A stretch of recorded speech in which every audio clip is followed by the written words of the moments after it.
जितने आस्था चैनल पर सुन रहे हो, जितने फेसबुक यूट्यूब पर कथा श्रवण कर रहे हैं, जितने मोबाइलों पर देख रहे हैं, प्रयास करना। बैसाख के महीने में मिट्टी के पात्र में जो रात्रि भर जल रखा हो, मिट्टी के पात्र में अगर आपके पास में घड़ा हो, हंडा हो, नी हो, तो दिया हो, दीपक हो, कुल्लड़ हो, कोई भी तुम्हारे पास में जो मिट्टी का पात्र, उसमें जल भरना। वो जल बैसाख के महीने की किसी भी सोमवार के दिन, किसी भी सोमवार के दिन, बैसाख महीने या किसी प्रदोष के दिन या बैसाख महीने के शिवरात्रि के दिन, वो मिट्टी के पात्र का जल अपने घर के प्रत्येक व्यक्ति का स्पर्श कराकर उस मिट्टी के पात्र के जल को तांबे के पात्र में डाल लीजिए और घर के प्रत्येक व्यक्ति का स्पर्श करा लीजिए और शंकर भगवान पर कुंदकेश्वर महादेव के नाम से समर्पित करिए। कुंदकेश्वर महादेव। कभी जीवन में पीछे पलट कर देखने की जरूरत नहीं पड़ेगी, आप उन्नति की सीढ़ी की ओर बढ़ते चले जाओ। बैसाख महीने में मट्टी के पात्र का जल भगवान शंकर को समर्पित होना चाहिए। उसका सुख हमारे जीवन को एक आनंद फल प्रदान। एक शीतल आरती होती है, मेरी जीजियों बड़े सावधानी से सुनिएगा। एक शीतल आरती होती है। कभी अगर तुम्हारे जीवन में अगर कभी तुमको ऐसा लगे कि रोग बड़ा भारी हो चुका है और बहुत भारी रोग मुझे घेरता जा रहा है, या डॉक्टर को दिखाने जा रहे हो और तुम्हें ऐसा लग रहा है कि डॉक्टर कोई बड़ी बीमारी बताएगा, तो उस समय पर शीतल आरती का प्रयोग करें। एक पुष्प हाथ की हथेली में रख लीजिए, एक पुष्प हाथ की हथेली में रख लीजिए और यहां तक शास्त्र कहता है अगर हो सके तो आंकड़े का अगर पुष्प मिल जाए, तुम्हारे यहाँ क्या बोलते हैं उसको, मंदार का फूल, आंकड़े का फूल, अकौए का फूल, जो शंकर भगवान पे चढ़ता है, छोटा सा होता है, घुंघरू जैसा होता है वो, उसको तुम्हारे यहाँ क्या बोलते हैं हरियाणा में? आंख का ही पुष्प बोलते हैं। आंख का पुष्प मिल जाए तो ज्यादा अच्छा है। अब उसमें चाहे सफेद हो, चाहे नीला हो, चाहे गुलाबी हो, जैसा भी हो, हाथ में रखने के बाद हाथ में एक लोटा जल भगवान शंकर के शिवालय में जब आप प्रवेश करें और प्रवेश करते समय भगवान के सम्मुख में जब भगवान शंकर के साक्षी में जब पहुंचे, आपके सामने पूजन में कोई भी सामग्री नहीं है, आपके पास में न दिया है, ना बाती है, ना गर्भवती है, ना चंदन है, ना कपूर है, ना कोई सामग्री है, केवल एक आंख का पुष्प और एक लोटा जल आपके पास में है। शिवालय में पहुंचकर शीतल आरती का प्रयोग करो। 11 बार भगवान शंकर के 11 रुद्रों का स्मरण कर जब 11 बार शंकर के शिवलिंग के ऊपर से नीचे तक वो कलश को जब घुमाया जाता है और घुमाने के बाद वो आग का जो पुष्प है वो अशोक सुंदरी वाली जगह पर समर्पित कर भगवान शंकर को जो जल चढ़ाया जाता है, जो जल समर्पित किया जाता है, डॉक्टर भले तुमसे कह रहा हो कि तुम्हें बड़ी बीमारी के चांस हैं, आप जाकर एक बार चेक कराना, तुम्हें वो बड़ी बीमारी निकलेगी ही नहीं, उस रोग से तुम मुक्त हो। इसको शीतल आरती का प्रयोग किया गया। ये शीतल आरती, इसको शीतल आरती कहा। शिव की प्राप्ति का, एक रोग से मुक्त होने का। अब आपसे कोई कहे कि ये शीतल आरती का प्रयोग सबसे पहले किसने करा, तो आपको ध्यान लगाना है इस प्रयोग को। सोमनाथ जी की कथा का स्मरण करिएगा, सोमेश्वर की कथा का स्मरण करिएगा। आप स्कंद पुराण में, शिव महापुराण में सोमनाथ जी की कथा का स्मरण करिएगा। चंद्रदेव को काया का रोग हो गया, रोग इतना भारी था, चंद्र समझ नहीं पा रहे थे मैं करूं क्या। जब देव ऋषि नारद के पास पहुंच गए, नारद जी ने कहा एक पार्थिव शिवलिंग का निर्माण करो, बालू के शिवलिंग का निर्माण करो और समुद्र का ही जल भगवान शंकर को उनके आनंद से आरती कर उनको चढ़ाने का प्रयास करो। और शिव ने ऐसी कृपा कर दी कि चंद्र के पास आकर भगवान शंकर ने कह दिया, चंद्र मैं तुझे वर देता हूं, तेरा काया का रोग समाप्त होगा, ये मेरा वर है क्योंकि तूने मेरे शीतल आरती का प्रयोग किया।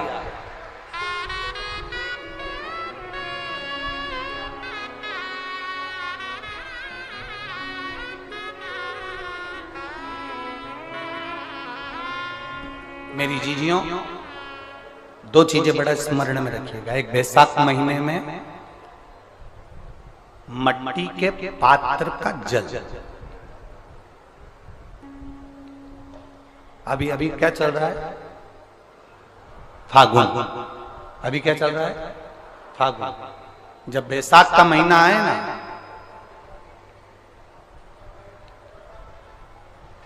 जितने यहां बैठे और जितने आस्था चैनल पर सुन रहे हो, जितने फेसबुक यूट्यूब पर कथा श्रवण कर रहे हैं, जितने मोबाइलों पर देख रहे हैं, प्रयास करना, बैसाख के महीने में मिट्टी के पात्र में जो रात्रि भर जल रखा हो, मिट्टी के पात्र में, अगर आपके पास में घड़ा हो, हंडा हो, नी हो, तो दिया हो, दीपक हो, कुल्लड़ हो, कोई भी तुम्हारे पास में जो मिट्टी का पात्र, उसमें जल भरना। वो जल बैसाख के महीने की किसी भी सोमवार के दिन, किसी भी सोमवार के दिन, बैसाख महीने या किसी प्रदोष के दिन, या बैसाख महीने के शिवरात्रि के दिन, वो मिट्टी के पात्र का जल अपने घर के प्रत्येक व्यक्ति का स्पर्श कराकर उस मिट्टी के पात्र के जल को तांबे के पात्र में डाल लीजिए और घर के प्रत्येक व्यक्ति का स्पर्श करा लीजिए और शंकर भगवान पर कुंदकेश्वर महादेव के नाम से समर्पित करिए। कुंदकेश्वर महादेव। कभी जीवन में पीछे पलट कर देखने की जरूरत नहीं पड़ेगी, आप उन्नति की सीढ़ी की ओर बढ़ते चले जाओगे। बैसाख महीने में मट्टी के पात्र का जल भगवान शंकर को समर्पित होना चाहिए। उसका सुख हमारे जीवन को एक आनंद फल प्रदान। मेरी जीजियों, दो चीजें बड़ा स्मरण में रखिएगा। एक, बैसाख महीने में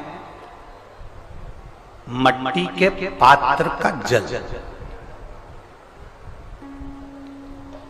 अभी अभी क्या चल रहा है? फागुन। अभी क्या चल रहा है? फागुन। जब बैसाख का महीना आए ना,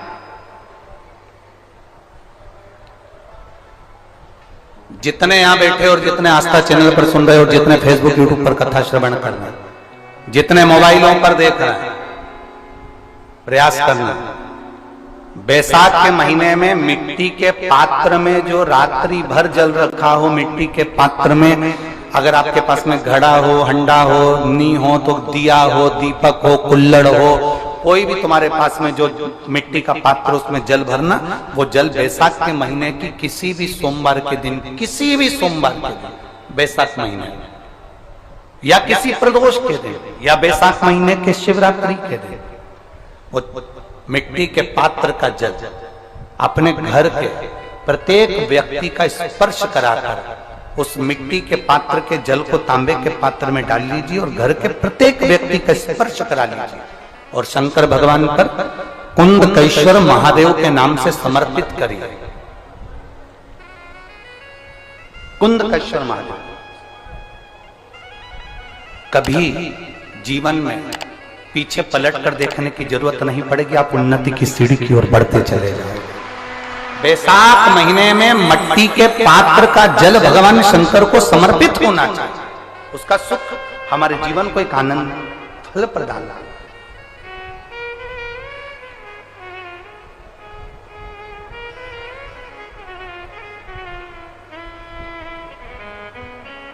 जैसे कहते हैं रोज शंकर के मंदिर में प्रतिदिन जाने वाले को, और एक और चीज अपने स्मरण में रहे, अगर शिव के मंदिर नहीं जा सकते तो अपने घर में जो शिवलिंग है उस पर जल चढ़ाओ। और यदि आप अपने शंकर के घर में शिवलिंग पर भी जल नहीं चढ़ा पा रहे हो तो किसी बेलपत्री का वृक्ष हो, उस वृक्ष के नीचे भी जल चढ़ाओ। और कभी मौका मिल जाए, कभी भगवान शंकर की बड़ी करुणा हो जाए, भगवान शंकर की बड़ी उदारता हो जाए, भगवान शंकर की बड़ी कृपा हो जाए, बड़ी कृपा हो जाए, भगवान शंकर जिस दिन तुम्हारे ऊपर बहुत बड़ी कृपा कर दे, किसी सोमवार को 3 नियम बना लो। जिस दिन मेरा भोले बाबा तुम पर कृपा कर दे, उस दिन सोमवार का एक नियम बनाओ कि महीने का एक सोमवार मुझे ऐसा करना है, 3 नियम धारण करना है महीने के सोमवार को। पहला, सवेरे जाकर शंकर भगवान को 1 लोटा जल चढ़ाना है। दूसरा, दोपहर के समय पर जाकर मुझे बेलपत्री के वृक्ष के नीचे एक चावल का दाना रखकर बेलपत्री की 7, 11, 21, 108, 51 जितनी परिक्रमा आप लगा सकते हो वो लगाना है। और तीसरा, बेलपत्री के वृक्ष के नीचे और शंकर के मंदिर के दरवाजे पर मुझे एक घी का दीपक लगाना है। बस ये 3 नियम जिसने महीने में एक बार ले लिया, समझ लो उसको पीछे हटने की जरूरत ही नहीं, वो आगे ही बढ़ेगा।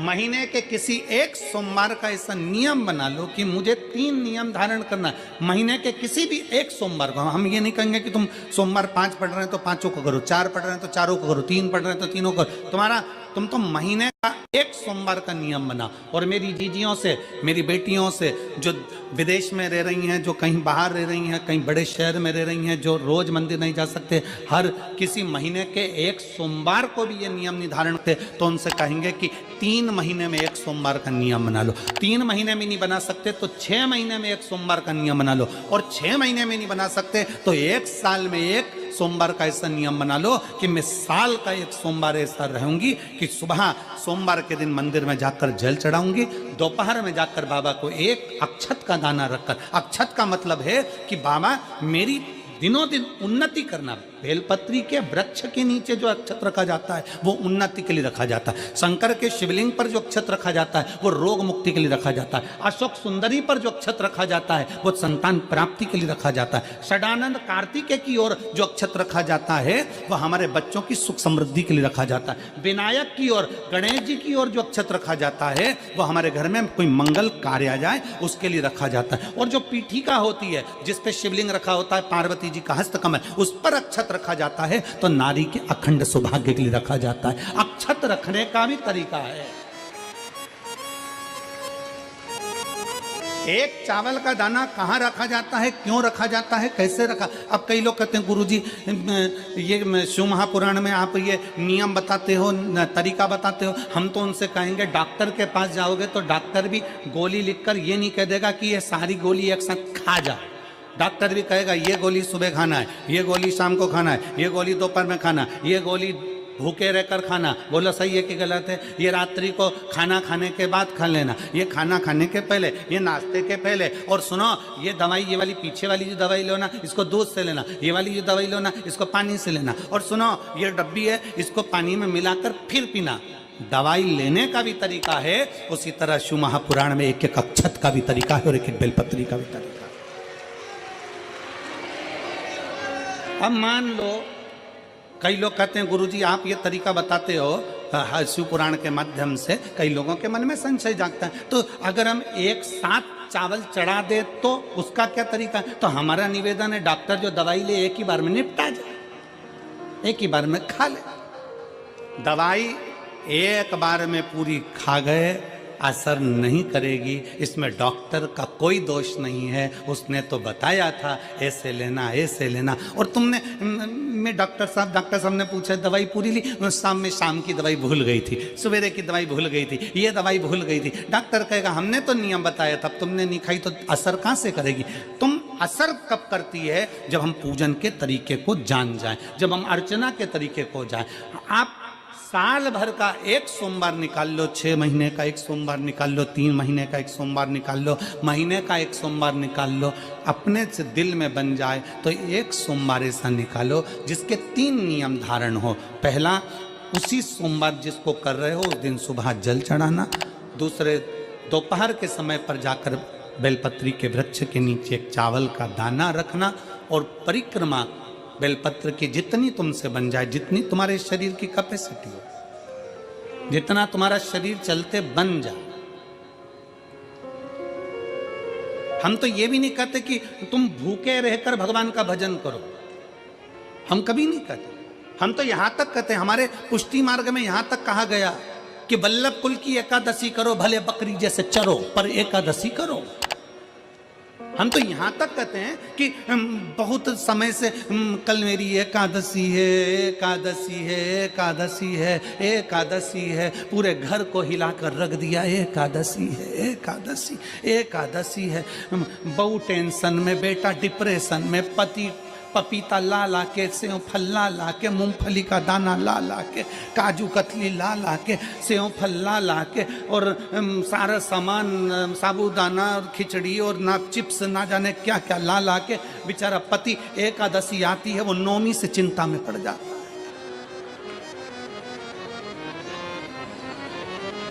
हम तो ये भी नहीं कहते कि तुम व्रत बहुत भारी करो, तुम व्रत उपास भी बहुत बहुत टेंशन वाला करो, ना ना ना।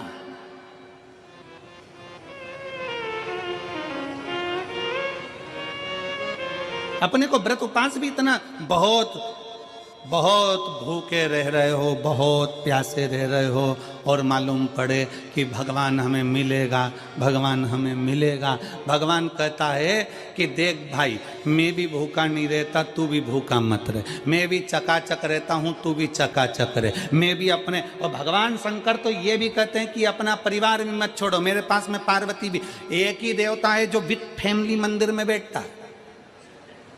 शंकर जी हैं तो पार्वती जी है, तो गणेश जी हैं, तो कार्तिकेय जी हैं, तो नंदी है, सब मंदिर के अंदर चाहिए। शंकर भगवान अपने पूरे परिवार के साथ। शंकर जी तो ये कहते हैं अकेले तुम क्यों रहते हो।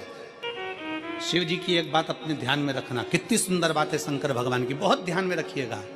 आप जौहरी नहीं हो, हीरे को नहीं परख सकते। हम भी जौहरी नहीं है, हम हीरा को नहीं समझ सकते। पर भगवान शंकर ने पृथ्वी पर जिसको जन्म दिया उसको जौहरी बनाकर पैदा किया है, उसको जौहरी बनाकर भेजा है कि आप भले हीरा को न समझो चलेगा, पर अपने नजदीक में कोई दुखी है तो उसकी पीड़ा को जरूर समझना। भगवान शंकर कहते हैं उसकी पीड़ा का स्मरण।